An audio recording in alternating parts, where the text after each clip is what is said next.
first something new and rather intriguing. Okay, Lamb. Have you seen the posters or the trailers for Lamb? No. Okay.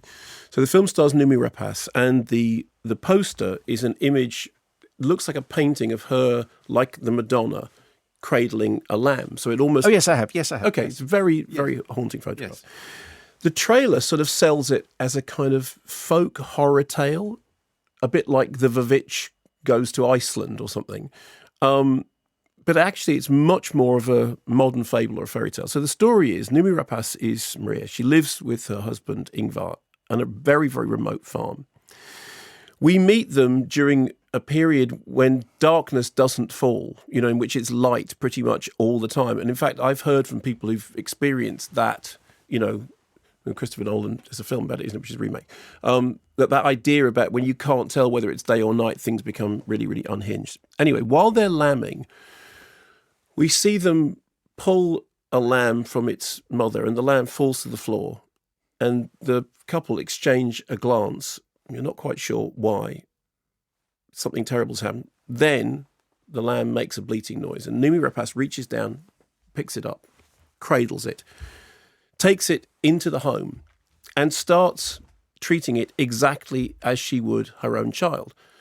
Husband at first looks like he's not quite sure, but very soon the child the lamb is given a name, Ada, and is in a cot next door to the bed, and they become a family unit. Meanwhile, the sheep that birthed... Don't give me that look. This is sounding very odd. Meanwhile, the sheep that birthed the lamb is outside in the landscape calling for the lamb. And Noomi Rapace's character starts to feel threatened by the sheep.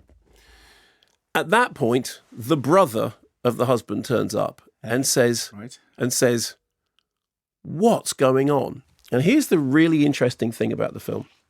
What it does is it takes an idea that's kind of fabulous and like a fairy tale idea that you could quite legitimately, as you are doing, looking at me while I'm telling you this story, do what the brother does and go, "What's going on?" And the husband replies, "Happiness." The film is directed by a filmmaker that I hadn't come across before, whose name is Vladimir Johansson. Valdemir Johansson, and it is written by Sjón, who is Sigurjón Birgir Sigurðsson, an Icelandic poet, novelist and lyricist who has frequently collaborated with Björk, which perhaps tells you something about the kind of the tonal area that we're in. I interviewed Noomi Rapace about the film, which the first time I saw it, I was really, really impressed, because it's like you're doing what the brother does, what's going on, but then you realise that because of the way the parents are acting towards Ada, you start to feel... Ada's the sheep? Yes.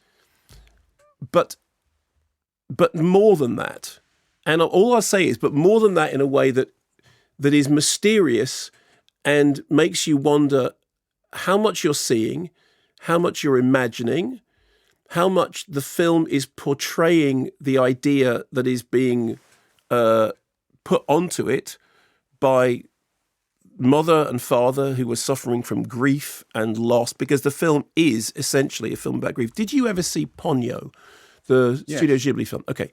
Do you remember there was a bit in Ponyo when you first meet Ponyo, and Ponyo is like a goldfish in the water, and the child gets Ponyo out of the water, and then you realise that the goldfish has a face, and then the next thing, the goldfish is human, and you never really noticed how the change happened. Do you remember that? Mm-hmm. Well, Ponyo is an animated film, obviously. This is a live-action film, although it's, as we now know, the difference between live-action and animation increasingly in the digital world is negligible. So what the film does is it has a kind of magical realist element in which you start to see things that at first you question whether you're seeing them, and then you accept that you're seeing them. And I know that to some people the film becomes an absurdist comedy, and to some people it becomes, what? But for me, watching the movie, what it became was, here's the story that I'm telling, here's the way I'm telling it, and are you going to go along with it? And I just did. So it has that kind of fable-like fairy tale, Grimm's fairy tale. This is why. Is it a bit Pan's Labyrinth in that respect? Well, that's a really interesting comparison. Because what Guillermo del Toro always said about Pan's Labyrinth is that Pan's Labyrinth doesn't play out in two worlds, one of which is real, one of which is imaginary or fantastical. It plays out in two worlds, both of which are as real as each other. And obviously the isolation in the case of Lamb means you don't know exactly how much of anything is objectively real, but the film